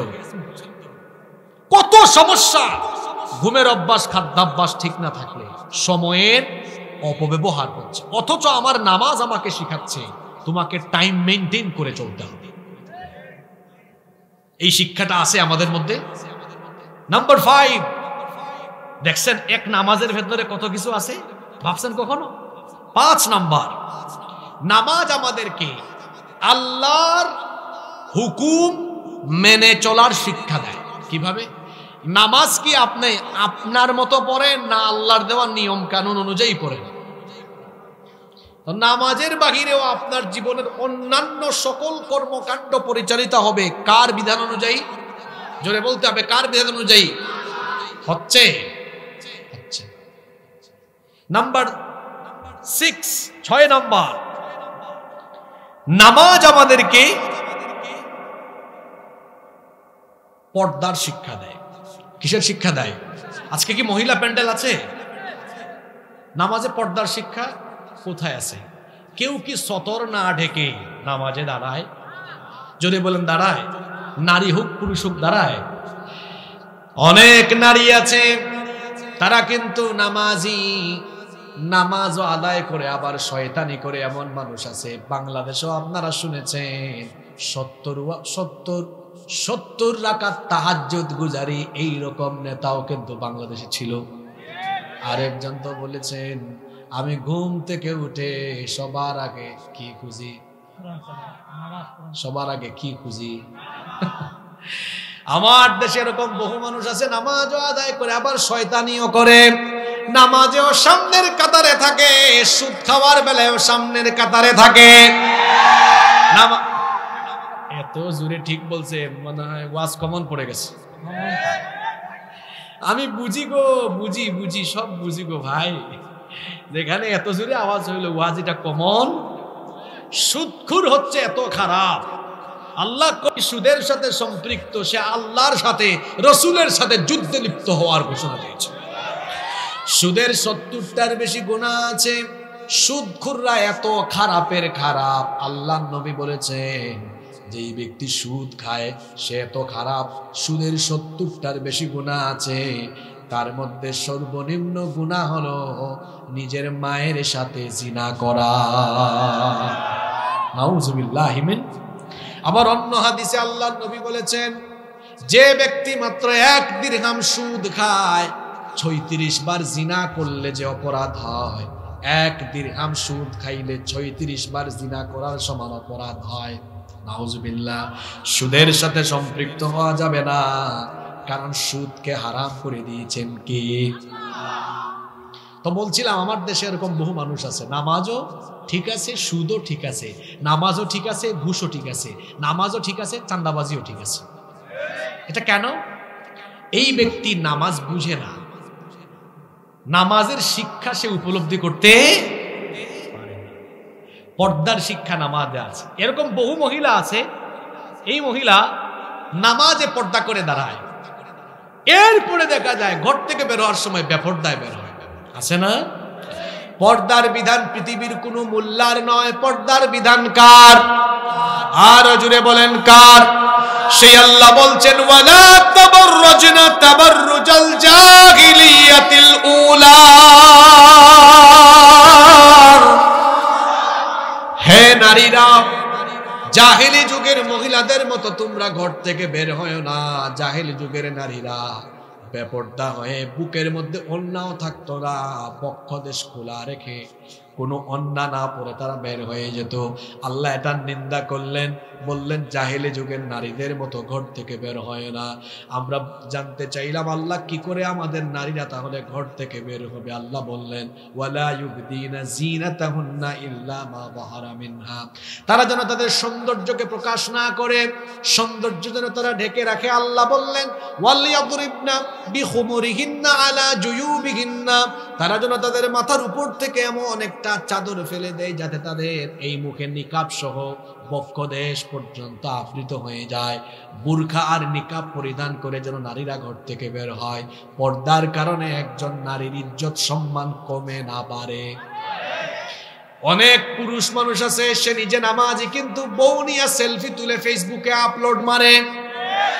এই পুরুষ হলো পুরুষ নামের কলঙ্ক, কারণ সে তার বউকে জনগণের পণ্য বানিয়ে ফেলেছে, তার বউ মানুষ দেখায়। এই পুরুষের ভেতরে কোনো রুচি নাই, পুরুষত্ব নাই, এই জন্য আমি তারে বলি পুরুষ নামের কলঙ্ক। বউ দিয়ে এখন অনেকে ব্যবসা করে, এই ব্যবসার নাম হলো কাপল ব্লগ। এটা চাচারা বুঝবেন না, এটা আমার যুগ, চাচারাও বুঝে। পাবনার চাচারা কি এখন ফেসবুক টিকটক চালায় নাকি?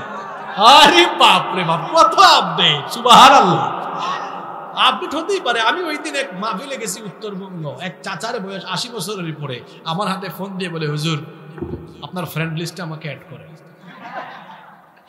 আমি বললাম, চাচা আপনার কি ফেসবুক অ্যাকাউন্ট আছে? কয় 2টা আছে। আমি বললাম 2টা কেন? কয় একটা 5000 ফিল আপ তো আরেকটা করছে। আমি বললাম মাশাআল্লাহ, আপনার খুব আপডেট।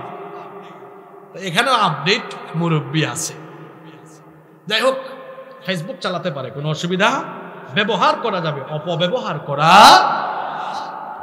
বলছিলাম বউ দিয়া ব্যবসা করে, এই ব্যবসার নাম কাপল ব্লগ। জামাই বউ কি করে, কোথায় যায়, কেমনে খায়, কোথায় কি গিয়ে কেমনে ঘোরাঘুরি করে, এটা ভিডিও করে ইউটিউব চ্যানেলে, ফেসবুকে দেয়, টিকটকে দেয়। সামান্য কয়টা ডলার কামানোর দান্দায় নিজের বউকে যারা ব্যবসায়িক পণ্য বানিয়েছে, এরা হলো পুরুষ নামের কলঙ্ক। আছে না এরকম? যে পুরুষ তার ঘরের নারীদেরকে বেপরদায় রাখে, ওই পুরুষকে দাইয়ুস বলেছেন মুহাম্মদ সাল্লাল্লাহু আলাইহি ওয়াসাল্লাম। আর দাইয়ুস কখনো আল্লাহর জান্নাতে যেতে পারে না। একজন নারী বেপরদা হওয়ার পেছনে 4 জন পুরুষ দায়ী। জুড়ে বলেন কয়জন পুরুষ দায়ী? এবার মিলান তো আপনাদের সাথে, আপনারা এই 4 জনের বাইরে আছেন নাকি? 1 নাম্বার হলো তার স্বামী, স্বামীর কারণে বউ বেপরদা হতে পারে। 2 নাম্বার পিতা, বাপের কারণে ঘরের মেয়ে বেপরদা হতে পারে। 3 নাম্বার বড় ভাই, বড় ভাইয়ের সচেতনতার অভাবে তার ঘরের বোনেরা বেপরদা হতে পারে। 4 নাম্বার বড় ছেলে, বড় ছেলে যদি দায়িত্বশীল না হয়, ওই ঘরের অনেক নারীরা বেপরদা হয়ে যেতে পারে। আমি সহ আমরা সবাই 4 শ্রেণীর বাহিরে না ভিতরে? তাহলে বলেন তো, আমাদের ঘরের নারীদেরকে পর্দায় রাখার জন্য আমাদের দায়িত্বশীল আচরণের দরকার আছে না নাই? পর্দায় রাখবেন তো, কারণ পর্দার শিক্ষা আছে কোথায়? নামাজে। আছে কোথায়? 7 নাম্বার শিক্ষা হলো নামাজ আমাদেরকে ডিসিপ্লিন শিখায়, শৃঙ্খলা শিখায়। নামাজ, এটা আমাদের বাংলাদেশি আমলটা কিছু কিছু মসজিদে আছে। একামত হয় না? একামত হয় কিনা? আল্লাহর নবী তো একামতের পরে সাহাবীদের দিকে মুখ করে বলতেন, ইস্তাউ ইস্তাউ আকিমু সুফুফাকুম ওয়াতাদিলু, আকিমু সুফুফাকুম ওয়া তারাসু ওয়া সুদ্দুল খালাল ফাইন্না তাসওয়িয়াতাস সুফুফি মিন তামামিস সালাহ। হজ করেছেন, উমরা করেছেন, মক্কা মদিনায় নামাজ পড়ছেন, এমন কেউ আছেন? আল্লাহ তোমার কত বান্দা যেতে পারেননি, আল্লাহ সবাইকে তুমি হজ আর উমরা নসিব করে দিও। দেখবেন ওখানে এগুলো বলে। বাংলাদেশে কিছু কিছু মসজিদে বলে, অনেকে বাংলায় বলে কাতার সোজা করুন, মোবাইল বন্ধ রাখুন, বলে না? কাতার সোজা করতে বলে। এই যে আপনারা এখানে বসে আছেন, এখানে যদি এই প্যান্ডেলে নামাজ, এখন দেখেন এলোমেলো হয়, কিন্তু যখন আল্লাহু আকবার আল্লাহু আকবার আল্লাহু আকবার আল্লাহু আকবার একামত আরম্ভ হবে, এরকম আমরা কি অগোছালো থাকবো না সবাই শৃঙ্খলাবদ্ধ হব? তাই নামাজ আমাদেরকে কি শিখালো? নামাজের বাইরে শৃঙ্খলা আছে। হারি বাঙালি, রাস্তায় শৃঙ্খলা নাই কোথাও। রাস্তায় দেখবেন মোটর সাইকেল বাস ওভারটেক করে, motor cycle private car overtake করে। আমি আমার ভাষায় কি বলি, মরণের খায়েশ জাগলে মানুষ এমনি করে। তোমার 2 চাকার গাড়ি নিয়ে তুমি 4 চাকার গাড়িকে ওভারটেক করো, তোমার তো মরণের খায়েশ জাগছে। তোমার তো রাস্তার এক সাইডে চলা উচিত। আশ্চর্যের ব্যাপার হলো ভ্যানওয়ালা অনেক সময় সিএনজি ওভারটেক করতে চায়। শৃঙ্খলা না বিশৃঙ্খলা? বলতে হবে শৃঙ্খলা না বিশৃঙ্খলা? যান কোথাও বলেছে একটু লাইন ধরেন, বলবে সোজা হন, তারা বাঁকা হয়ে থাকবে। এয়ারপোর্টে পাইলট ককপিট থেকে বা কেবিন ক্রু বলেন, বিমান ল্যান্ডিং এর পরে সম্মানিত যাত্রীবৃন্দ, বিমান পুরোপুরি না থামা পর্যন্ত দয়া করে কেউ নিজের আসন থেকে উঠবেন না। হায় রে বাঙালি, কি এর থামাথামি! সিট বেল্ট খুলে তারা নেমে লাগেজ খোলাখুলি আরম্ভ করে। এই হলো তাদের স্বভাব। নামাজের ভেতরে শৃঙ্খলাটা ঠিক আছে, বাহিরে আছে? জোরে বলেন, বাহিরে আছে? নাম্বার কয়টা গেল? 7টা গেল। নাম্বার 8, 8 নাম্বার, নামাজ আমাদেরকে, এই বাকি পয়েন্টগুলা কিন্তু সংক্ষেপে বলবো, কিন্তু গুরুত্বপূর্ণ, মনোযোগ থাকবে তো।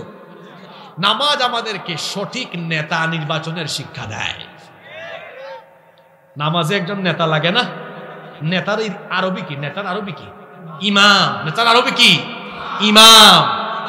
নামাজে কার নেতৃত্বে নামাজ হয়? ইমাম।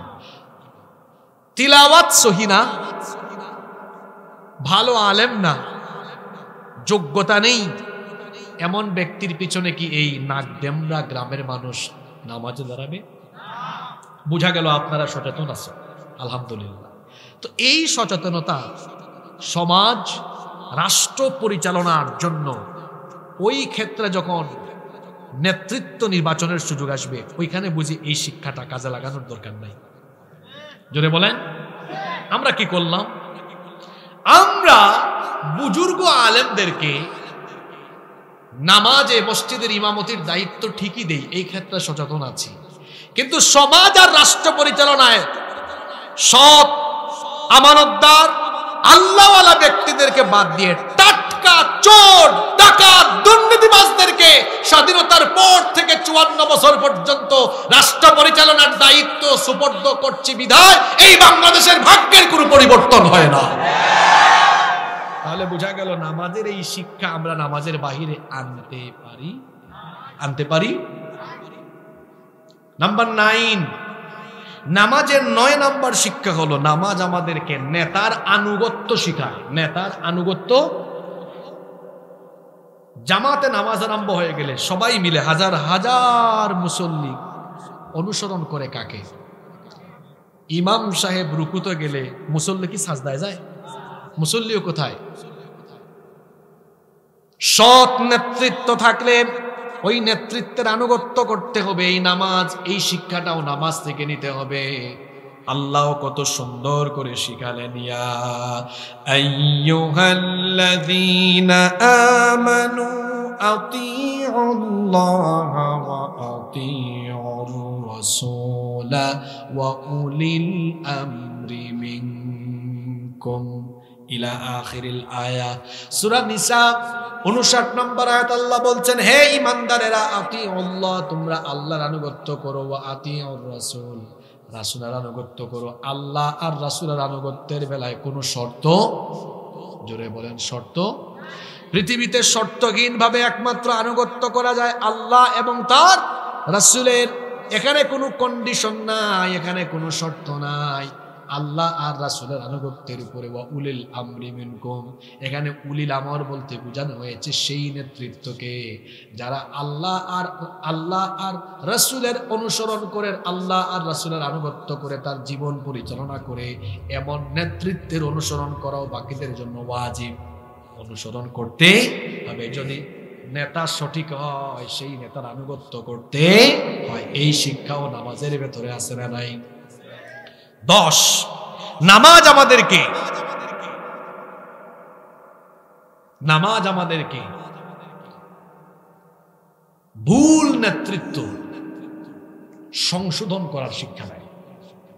নামাজি ইমাম সাহেব আমার দিকে তাকান, শুরু করছেন, আল্লাহু আকবার। আর রহমান আল্লামাল কুরআন খালাকাল ইনসান। অজপাড়া গায়ের মানুষ যে মাদ্রাসায় যায় নাই, সেও লুকমা মারবে, হুজুর হয় নাই। আলহামদুলিল্লাহি রাব্বিল আলামিন। ইমাম সাহেব ভুল করলে পিছন থেকে লুকমার মাধ্যমে প্রতিবাদ আছে না নাই? জোরে বলেন। এই শিক্ষা নামাজের বাইরে আনতে হবে। নেতৃত্বে থাকা লোকজন যদি ভুল কোন সিদ্ধান্ত নেয়, প্রতিবাদে গর্জে উঠতে হবে। গত 2 দিন আগে উপদেশটা সস্তা হয়ে গেছে। কি হয়ে গেছে? সস্তা হয়ে গেছে না? বিপ্লবের চেতনা ব্যাহত হয়ে যাচ্ছে। যেখানেই বিশ্বাসঘাতকতা হবে সেখানে এই বাংলাদেশের 18 কোটি দেশপ্রেমিক মানুষকে প্রতিবাদে করতে উঠতে হবে। এটা নামাজের শিক্ষা। কিসের শিক্ষা? আপনার ইমাম সাহেব ভুল করলে লোকমা দেন না পিছন থেকে, না চুপচাপ থাকেন? তাহলে ভুল নেতৃত্ব সংশোধনের শিক্ষাও নামাজের ভেতরে। এক নামাজের ভিতরে কত শিক্ষা চিন্তা করেছেন? আল্লাহু আকবার। 11 নম্বর, নামাজ আমাদেরকে ভুল নেতৃত্ব অপসারণের শিক্ষাও দেয়। ইমাম সাহেবকে লুকমা দিচ্ছেন একবার, দুইবার, তিনবার, শুনে না, তখন কি রাখবেন না পিছনে টান দিয়ে নিয়ে আসবেন? টান দিয়ে নিয়ে চলে আসবেন। ঠিক তেমনি সংশোধনে দেওয়ার পরেও কথা যদি না মানে সেই ভুল এবং বিপদগামী নেতৃত্বকে অপসারণ করে দিতে হয়। এটাও নামাজের শিক্ষা। 12 নম্বর শিক্ষা হলো নামাজ আমাদেরকে সবরের শিক্ষা দেয়। নামাজ আমাদেরকে কিসের শিক্ষা দেয়? বলবেন হুজুর কেমন শিক্ষা? 5 ওয়াক্ত নামাজের মধ্যে লম্বা নামাজ হলো ফজরের নামাজ, ঠিক না? আর সারা বছরের মধ্যে লম্বা নামাজ হয় একটা মাসে, সেই মাসের নাম কি? কি সবর! শেষ হওয়ার আগ পর্যন্ত কেউ কি দৌড় মারে? দৌড় মারে থাকে। এই ধৈর্যটা নামাজের বাহিরেও নিয়ে আসতে হবে। আমার দেশের অনেক মানুষ অধৈর্য, যেমন এখানেও অধৈর্য আছে। ওই যে দেখেন অধৈর্য হয়ে গেছে বসতে বসতে। তো ধৈর্য এটা বড় গুরুত্বপূর্ণ গুণ। মুমিনের একটা গুরুত্বপূর্ণ গুণ হলো ধৈর্য। তার জীবনে বহু বালা মুসিবত আসবে, দুঃখের সময় আসবে, মুসিবত আসবে, বিপদ আসবে। সর্বাবস্থায় দুঃখ, মুসিবতে, বিপদে, কষ্টে পড়ে গেলে সবর করতে হবে আর ভরসা করতে হবে যার উপরে গলার আওয়াজ বড় করে বলেন তিনি কি? এই তো আর 3টা পয়েন্ট আছে, শুনেন না। শেষ ভালো যায় সব ভালো। নাম্বার 13, নামাজের 13 নম্বর শিক্ষা হলো নামাজ আমাদেরকে জীবন সংশোধনের শিক্ষা দেয়। কিভাবে? নামাজে ভুল টুল যদি হয়েও যায়, এই ভুল নামাজকে শুধরাবার একটা সিস্টেম আছে।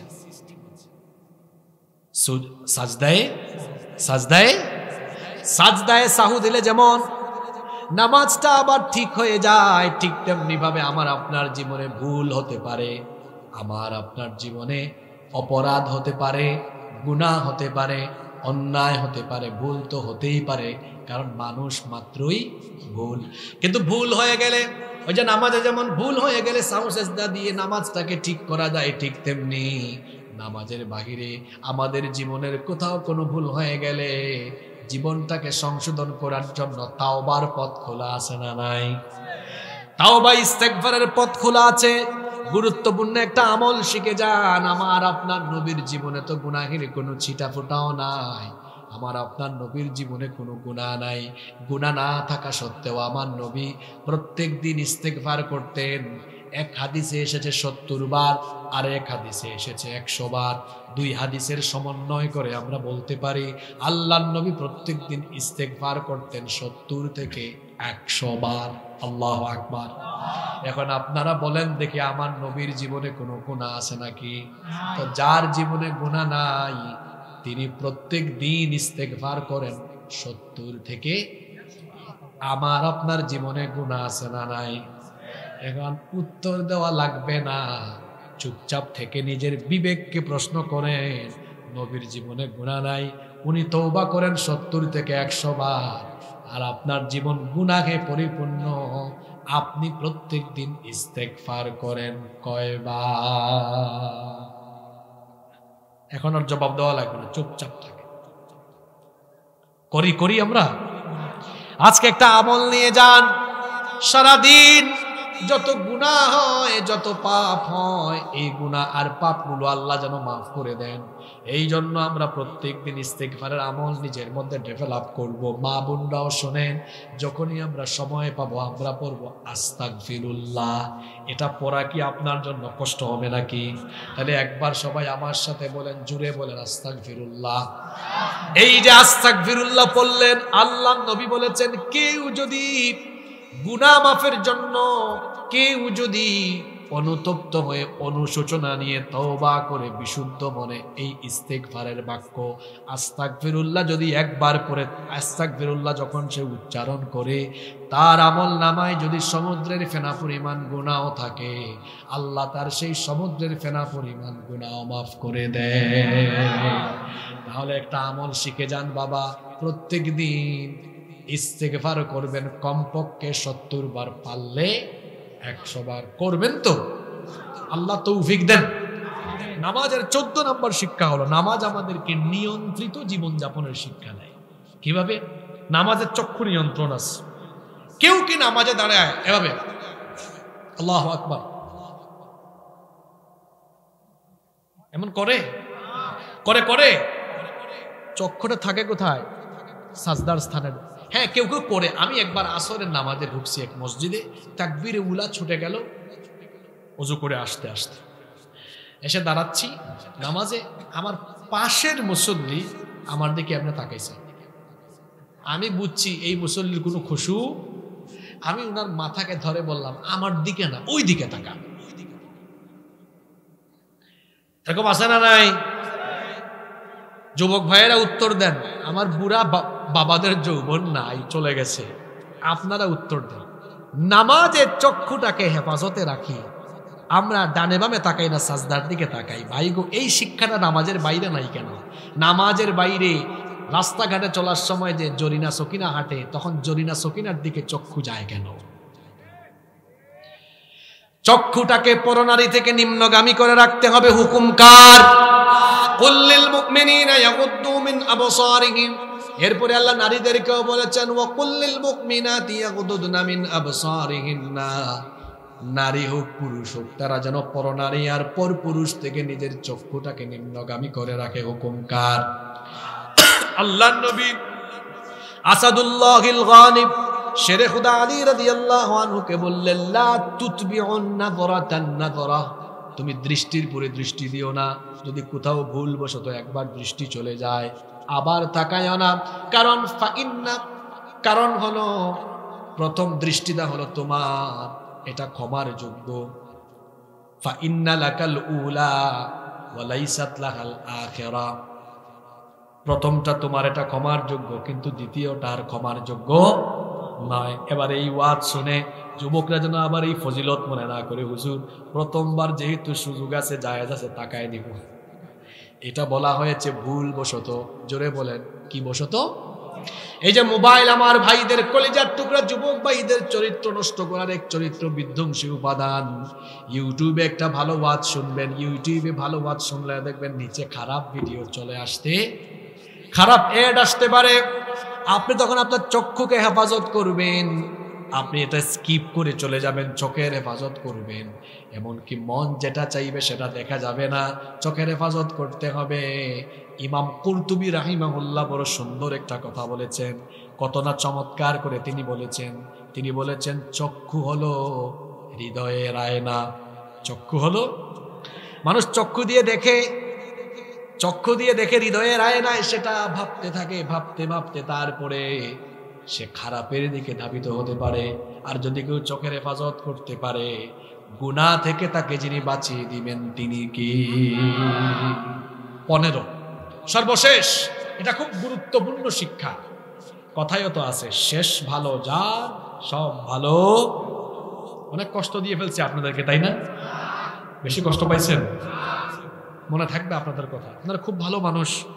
এত নীরবতা সব জায়গায় পাওয়া যায় না। আপনারা যে যথেষ্ট ভদ্র মানুষ তার প্রমাণ দিয়েছেন। খুব নীরব আপনারা, খুব নীরব আপনারা। আপনাদের এই ভদ্রতা আমার আজীবন মনে থাকবে ইনশাআল্লাহ। আল্লাহ আপনাদেরকে সম্মানিত করুন। আকরামাকুমুল্লাহু জামিআন। আল্লাহ আপনাদের সবাইকে দুনিয়া আখিরাতে সম্মানিত করে দিন। 15 এবং সর্বশেষ হলো, নামাজ আমাদেরকে কুরআনময় জীবন পরিচালনার শিক্ষা দেয়। কুরআনময় জীবন পরিচালনার শিক্ষা দেয়। নামাজে শুরু থেকে শেষ পর্যন্ত, বা নামাজের মধ্যে আপনারা কয়টা কিতাব থেকে তিলাওয়াত করেন? জোরে বলতে হবে, কয়টা? আচ্ছা, আপনাদের এলাকায় যদি কেউ নামাজ আরম্ভ করে বুখারী শরীফ পড়া আরম্ভ করে, আল্লাহু আকবার عن أبي هريرة رضي الله عنه قال قال رسول الله صلى الله عليه وسلم মানুষ ভাববে হুজুর পাগল হয়ে গেছে বলবে না কারণ নামাজে একটা কিতাব থেকে তিলাওয়াত হয় সেই কিতাবের নাম কি এই শিক্ষা নামাজের বাইরে আনেন নামাজে যেমন মুসলমান এক কিতাব তেলাওয়াত করে মুসলমান নামাজের বাইরে এক কিতাবের আইন মেনে পরিবার সমাজ রাষ্ট্র পরিচালনা করবে এটা নামাজের শিক্ষা এটা কিসের শিক্ষা এখন জুলাই আগস্টের পরে শোনা যাচ্ছে সবাই বলে উই ওয়ান্ট জাস্টিস সবাই ইনসাফ চায় আপনারাও চান কিনা এই ইনসাফ কি মানুষের তৈরি করা আইন দিয়ে সম্ভব জোরে বলেন সম্ভব এটার জন্য দরকার আল্লাহর কোরআনের আইনের বাস্তবায়ন আর আল্লাহর কোরআনের আইনের বাস্তবায়ন শুধু ওয়াজ করে নসিহত করে হবে না বরং এই রাষ্ট্র পরিচালনার সকল জায়গায় কোরআনওয়ালা লোকদেরকে দায়িত্বে বসিয়ে দেওয়ার জন্য মানুষকে সেই প্রচেষ্টা চালাতে হবে এই লক্ষ্যে পাবনার মানুষ কি কাজ করবে আগামীর বাংলাদেশে কোরআনের প্রতিনিধি ইসলামের প্রতিনিধি আমরা জায়গায় জায়গায় সেট করার জন্য আমরা কি সবাই কাজ করব সবাই রাজি আছেন তো আল্লাহ তৌফিক দান করুন নামাজের কয়টা শিক্ষা বললাম এই 15টা শিক্ষা আপনারা বলেন অনেক শিক্ষা আছে বলতে গেলে এটা ধারাবাহিক 3 দিন 4 দিন বললে ধারাবাহিক তাফসীর করলে সুন্দর হইতো হয়তো হক আদায় করা যেত আমি 15টা একটু সংক্ষেপ করে বললাম এই 15টাও যদি আমরা নামাজের বাইরে অ্যাপ্লাই করতে পারি আমাদের জীবন বদলে যাবে ইনশাআল্লাহ যে কথাগুলো বলেছি আল্লাহ আমাকে এবং আপনাদের সবাইকে মেনে চলার আমল করার তৌফিক দান করেন কেউ দাঁড়াবেন না কেউ উঠবেন না মাহফিল কমিটির সম্মানিত সভাপতি সাহেবের বক্তব্য থাকলে আমরা শুনবো আর যদি না থাকে অনুমতি পেলে আমরা মুনাজাতে চলে যাব ইনশাআল্লাহ এই দেখেন কান্না এতক্ষণ কি হয়েছে গো বলতেই হবে না না বললে আল্লাহ জানবেন না এটা কে দিছে আচ্ছা আল্লাহ যেহেতু জানবেন না মনে করছে দিতে মৃত মোহাম্মদ ইনজিল প্রামাণিক উনি কি মুসলমান আচ্ছা ওনার মাগফিরাতের জন্য 5000 টাকা দেওয়া হয়েছে আল্লাহ কবুল করুক সুহেল বিশ্বাস 3000 টাকা দিয়েছেন আল্লাহ কবুল করুক তারপরে আচ্ছা এখানে জনাব আসাদুল মোল্লা 2000 টাকা দিয়েছেন আল্লাহ কবুল করেন মোহাম্মদ অলি কত 2 বস্তা সিমেন্ট এবং নগদ 200 টাকা দিয়েছে আল্লাহ কবুল করুন কেউ উঠবেন না প্লিজ জি ব্যাগ নিয়ে যাচ্ছে আমার যুবক ভাইয়েরা কেউ আপনারা তাদেরকে নিরাশ করবেন না মসজিদের উন্নয়নের জন্য সম্ভবত আপনারা সবাই কি মসজিদের উন্নয়নে শামিল হবেন হাত তুলেন তো সবাই হাতগুলা নামায় নামায় পকেটে ঢুকান মানুষের পকেটে ঢুকায়েন না নিজের পকেটে ঢুকান এই দেন এই যে আজকের ওয়াজ কমন পড়ছে জানলে তো আজকে এই বিষয়ে কথা বলতে হবে আবুল কালাম সাহেব 500 টাকা দিয়েছেন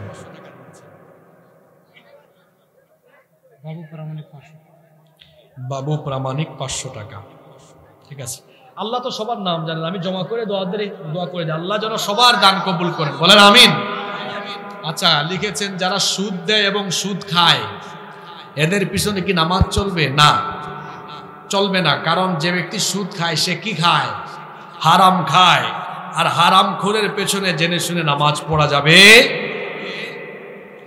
জমি বন্ধক নেওয়া রাখা জায়েজ আছে কিনা এটা জায়েজ আছে কোনো অসুবিধা নাই তবে এটা লিখিতভাবে সুন্দর করে এখানে যেন আবার কোনো সুদ টুদ মিশ্রণ না হয় এই দিকে খেয়াল রাখতে হবে সভাপতি সাহেবের কোনো বক্তব্য থাকলে আমরা শুনবো সভাপতি সাহেব না 10,000 টাকা দিয়েছেন আল্লাহ কবুল করেন বলেন আমিন আল্লাহ উনাকে দুনিয়া আখিরাতে সম্মানিত করুন আল্লাহ তাআলা সবার দানকে কবুল করুন জনাব রফিক সরকার সাহেব 2500 টাকা দিয়েছেন আল্লাহ কবুল করেন আর টাকা দেওয়া লাগবে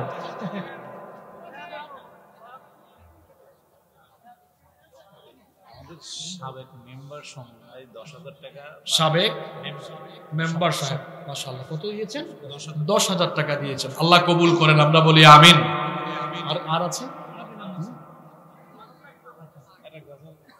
হ্যাঁ আচ্ছা বসেন, সবাই বসেন, সবাই দিয়েছেন তো মোনাজাত হয়ে যাবে। এখন গজল কি বলা লাগবে?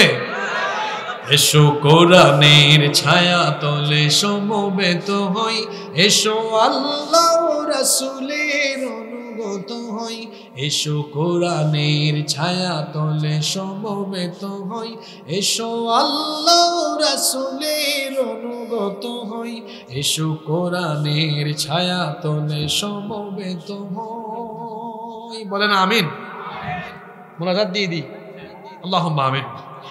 ربنا ظلمنا أنفسنا وإن لم تغفر لنا وترحمنا لنكونن من الخاسرين ربنا لا تزغ قلوبنا بعد إذ هديتنا وهب لنا من لدنك رحمة إنك أنت الوهاب ربنا هب لنا وذرياتنا قرة أعين واجعلنا للمتقين إماما رب العالمين। সেই বিকেল থেকে নিয়ে গভীর রাত পর্যন্ত এখানে আমরা কোরআন থেকে আলোচনা করেছি এবং শুনেছি। এই গভীর রজনীতে আমরা জীবনের সমস্ত গুনাহগুলোকে সামনে নিয়ে গুনাহের জন্য লজ্জিত অনুতপ্ত হয়ে তোমার কাছে ভিখারির মতো হাত তুলেছি। মালিক, আমাদের জীবনের ছোট বড় জানা অজানা যত গুনাহ আছে দয়া করে সব গুনাহ তুমি মাফ করে দাও রব্বুল আলামিন। আমাদের সবাইকে 5 ওয়াক্ত নামাজ জামাতে আদায় করার তৌফিক দান করে দাও রব্বুল আলামিন। ওগো আমাদের রব, ওগো আমাদের মালিক, আমাদের সন্তান সন্ততি, আমাদের স্ত্রী, আমাদের পরিবার পরিজন সবাইকে মাফ করে দাও। বিশেষ করে আমাদের কলিজার টুকরা মা বাবাকে তুমি মাফ করে দাও। আল্লাহুম্মা গফিরলি ওয়া লিওয়ালিদাইয়া ওয়া কুর রাব্বিরহামহুমা কামা রাব্বায়ানি সগীরা রাব্বিরহামহুমা কামা রাব্বায়ানি সগীরা। রব্বুল আলামিন, আমাদের যত আত্মীয় স্বজন কবরস্থানে ঘুমিয়ে আছেন সবাইকে মাফ করে দাও। এই নাগডেমরা গ্রামে গুরুস্থানে কবরস্থানে যত মুর্দেগান শহীদ আছেন সবাইকে মাফ করে দাও। আমাদের মধ্যে যারা অসুস্থ তাদেরকে শিফা দান করে দাও রব্বুল আলামিন। আমাদের মধ্যে যারা ঋণগ্রস্ত ঋণ পরিশোধের তৌফিক দাও। আমাদের অভাব অনটন দূর করে দাও। যে যে সমস্যায় আটকে আছেন সমাধানের ব্যবস্থা করে দাও রব্বুল আলামিন। ফিতনা ফাসাদ থেকে আমাদেরকে দূরে থাকার তৌফিক দাও। রাস্তাঘাটে আমাদেরকে বালা মুসিবত থেকে তুমি হেফাজত করো রব্বুল আলামিন। আজকের এই মাহফিলকে কবুল আর মঞ্জুর করে নাও। এই মাহফিল বাস্তবায়নে যারা সাহায্য সহযোগিতা দান সদকা করেছেন সবার দান সদকা তুমি কবুল করে নাও।